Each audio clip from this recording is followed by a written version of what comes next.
আসসালামু আলাইকুম বন্ধুরা, আশা করি সবাই সুস্থ আছেন। বন্ধুরা, বুশেহর পরমাণু বিদ্যুৎ কেন্দ্র বন্দর আব্বাসের কাছে ইরানের খুবই গুরুত্বপূর্ণ স্থাপনা। ধারণা করা হয় এই বিদ্যুৎ কেন্দ্রের ভেতরই ব্যবহারযোগ্য ইউরেনিয়ামের বড় মজুদ থাকতে পারে, যেটি আন্তর্জাতিক আইনের অধীনেই ইরান রেখেছে। বিষয়টি নজরদারি করার জন্য যুক্তরাষ্ট্রের MQ-9 রিপার ড্রোন সেখানে প্রবেশ করেছিল। ইরানের দাবি অনুসারে গতকালকে সফলভাবে তারা তাদের নতুন আকাশ প্রতিরক্ষা ব্যবস্থা দিয়ে যুক্তরাষ্ট্রের আরেকটি MQ-9 যে রিপার ড্রোন রয়েছে তা ভূপাতিত করেছে। যদিও যুক্তরাষ্ট্র বিষয়টি অস্বীকার করেছে, তবে আন্তর্জাতিক সংবাদ মাধ্যমের তথ্য অনুসারে এটি যুক্তরাষ্ট্রের 25তম ড্রোন ভূপাতিত হওয়ার ঘটনা।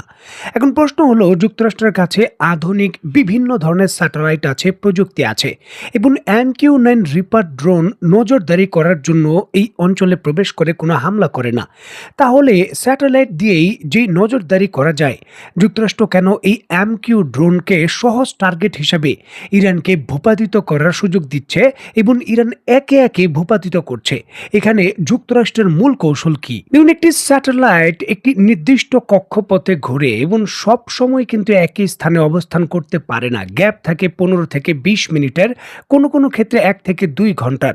ইরান খুব ভালো করেই জানে যুক্তরাষ্ট্রের স্যাটেলাইট ঠিক কয়টার সময় তাদের পারমাণবিক চুল্লি বা মিসাইল ঘাঁটির উপর দিয়ে যাবে। স্যাটেলাইট আসার ঠিক আগে তারা গুরুত্বপূর্ণ সরঞ্জাম লুকিয়ে ফেলে। স্যাটেলাইটের ক্ষেত্রে এই দুর্বলতা থাকলেও MQ-9 ড্রোনের ক্ষেত্রে এটি নয়। এটি একটানা আকাশে 27 থেকে 30 ঘন্টা উঠতে পারে, কোনো একটি নির্দিষ্ট সময় আসে না। ধরুন, আপনি রাতের অন্ধকারে ইরানের মরুভূমির ভেতর থেকে ব্যালিস্টিক মিসাইলের লঞ্চার বের করে ফায়ার করার প্রস্তুতি নিচ্ছেন। স্যাটেলাইট হয়তো তখন ওই এলাকার উপর নেই, কিন্তু ড্রোনের যে ইনফ্রারেড বা আইআর ক্যামেরা রয়েছে, ঘুটঘুটে অন্ধকারের ভেতরও মিসাইল লঞ্চারের ইঞ্জিনের ভেতর যে তাপ রয়েছে তা শনাক্ত করে মার্কিন ঘাঁটিকে সরাসরি ভিডিও পাঠিয়ে দেয়। ইরান তাদের পারমাণবিক স্থাপনাগুলোর আশেপাশে অত্যন্ত শক্তিশালী আকাশ প্রতিরক্ষা ব্যবস্থা বসিয়ে রেখেছে, গোপনে সেগুলো লুকিয়ে থাকে। যুক্তরাষ্ট্র ইচ্ছে করেই তাদের ড্রোনগুলোকে ইরানের আকাশ সীমায় একেবারে কান ঘেঁষে উড়ায়। সামরিক ভাষায় একে ব্যাটিং বা টোপ বলা হয়। যখনই ড্রোনগুলো কাজ দিয়ে যায়, ইরান তাদের রাডার সিস্টেম চালু করে ড্রোনটিকে স্ক্যান করার জন্য। ড্রোনটি তখন ধ্বংস হওয়ার আগেই ইরানের রাডারের সিগন্যাল ফ্রিকোয়েন্সি এবং রাডারটি ঠিক কোথায় বসানো আছে রেডিও ডেটা রেকর্ড করে ফেলে এবং সাথে সাথে যুক্তরাষ্ট্রের কমান্ড সেন্টারে পাঠিয়ে দেয়। দেখুন, $30 মিলিয়ন যুক্তরাষ্ট্র টোপ দিয়ে বা বলতে পারেন অনেকটা ধ্বংস করে ইরানের অত্যন্ত সংবেদনশীল আকাশ প্রতিরক্ষা ব্যবস্থার যে ব্লাইন্ড স্পটগুলো রয়েছে, দুর্বলতার জায়গাগুলো রয়েছে, একটি বিমানবাহী রণতরী এবং তার পুরো প্যাকেজের মূল্য $100 বিলিয়ন। এবং যুক্তরাষ্ট্র যখন ইরানের ভেতর হামলা করতে যায়, তখন তাদের 20 থেকে সর্বোচ্চ 30টি, কোনো কোনো ক্ষেত্রে বলা হয় 50 থেকে 70টি পর্যন্ত যুদ্ধ বিমান থাকে, যার এক একটি যুদ্ধ বিমানের দাম $100 মিলিয়ন। সুতরাং সেই হিসাব করলেও $10 বিলিয়ন কাছাকাছি যুদ্ধ বিমান নিয়ে ইরানে আক্রমণ করতে হয়। সুতরাং $10 বিলিয়ন সম্পত্তি বাঁচানোর জন্য তারা এই 25 থেকে 30 মিলিয়ন যে ড্রোনগুলো রয়েছে সেগুলোকে নিজের ইচ্ছায় ইরানের হাতে বলতে পারেন টোপের মাধ্যমে অনেকটা ভূপাতিত করার সুযোগ দেয়। দেখুন, MQ-9 drone synthetic aperture radar SAR এবং ইলেকট্রো অপটিক্যাল ইনফ্রারেড EO/IR সেন্সরে সুসজ্জিত থাকে। এর ফলে ড্রোনটি মেঘ, ধোঁয়া, এমনকি ঘুটঘুটে অন্ধকারের ভেতর ইরানের ভূখণ্ডের অত্যন্ত নিখুঁত এবং হাই রেজুলেশনের ছবি তুলতে পারে, যেটি কিন্তু স্যাটেলাইট পারে না। MQ-9 ড্রোন শত্রুপক্ষের রেডিও ফ্রিকোয়েন্সি, রাডার সিগন্যাল এবং ইলেকট্রনিক যোগাযোগে আড়ি পাততে সক্ষম। ইরানের সামরিক বাহিনী নিজেদের মধ্যে কি যোগাযোগ করছে বা তাদের রাডার সিস্টেমগুলো কি করে কাজ করছে, এই ড্রোনের মাধ্যমে রেকর্ড করা যায় এবং ড্রোনটি ভূপাতিত হওয়ার পূর্বে সকল তথ্য যুক্তরাষ্ট্রকে প্রেরণ করে দিয়ে যায়।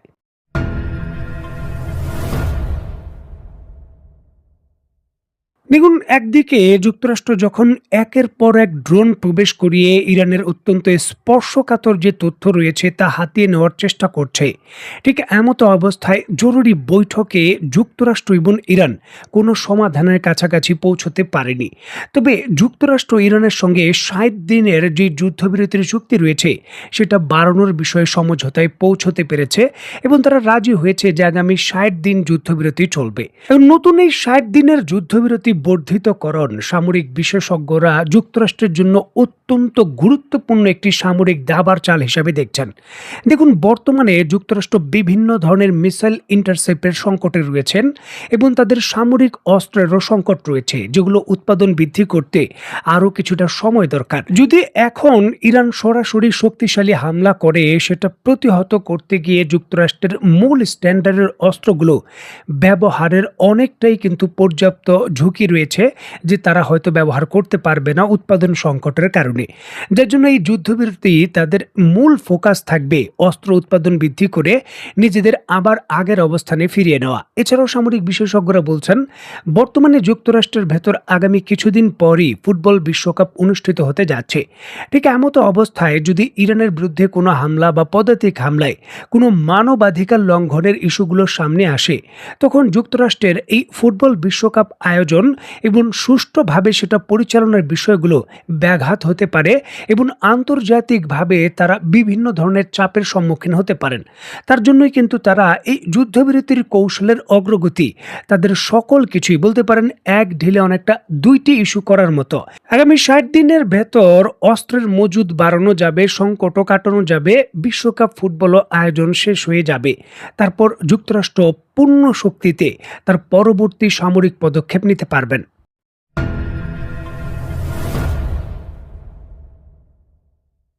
দেখুন, একদিকে যখন যুক্তরাষ্ট্র আন্তর্জাতিক চাপ থেকে নিজেকে কিছুটা রিল্যাক্স রাখার জন্য যুদ্ধবিরতির মেয়াদ বৃদ্ধি করেছে, ঠিক এমতো অবস্থায় জাতিসংঘের পক্ষ থেকে ইসরায়েলকে ব্ল্যাকলিস্ট করা হয়েছে। ইসরায়েলের বিখ্যাত সংবাদ মাধ্যম দ্য জেরুজালেম পোস্ট এবং জাতিসংঘে নিযুক্ত ইসরায়েলের যিনি রাষ্ট্রদূত রয়েছেন তার উদ্ধৃতি দিয়ে নিশ্চিত করা হয়েছে, গাজা উপত্যকা এবং এর আশেপাশে যুদ্ধকালীন পরিস্থিতি এবং যে সমুদ্রে ফ্লোটিলা নামক যে সহযোগিতার জাহাজগুলো ছিল তার উপর পদক্ষেপ, এই নানান ইস্যুকে কেন্দ্র করেই কিন্তু ওই ইসরায়েলকে কালো তালিকাভুক্ত করেছে জাতিসংঘ। এর পরপর ইসরায়েল এই বিষয়টিকে রাজনৈতিক উদ্দেশ্য প্রণীত পদক্ষেপ হিসাবে অভিহিত করে জাতিসংঘের মহাসচিব গুতারেসের যে কার্যালয় রয়েছে তার সঙ্গে সম্পর্ক স্থগিত করেছে। দেখুন, জাতিসংঘের পক্ষ থেকে ইসরায়েলের বিরুদ্ধে আনুষ্ঠানিকভাবে এই পদক্ষেপ ইসরায়েলের জন্য একটি বড় ধাক্কা, বিশেষ করে কূটনীতিক পর্যায়ে ইসরায়েলের জন্য বহু সংকট তৈরি করবে।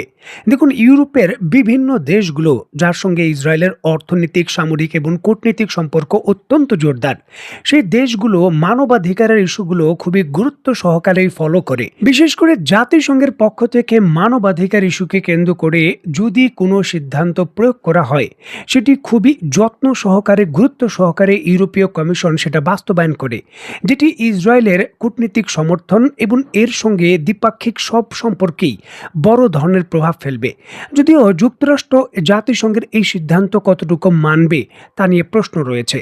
দেখার বিষয়ে সার্বিকভাবে এই পদক্ষেপগুলো বর্তমানে এই পরিস্থিতি কোন দিকে নিয়ে যায়। তো বন্ধুরা, আজকের মতো বিদায়। নতুন কোনো ভিডিও নিয়ে আবার দেখা হবে। সে পর্যন্ত সবাই ভালো থাকবেন, সুস্থ থাকবেন এবং বাংলাদেশকে ভালোবাসবেন। আল্লাহ হাফেজ।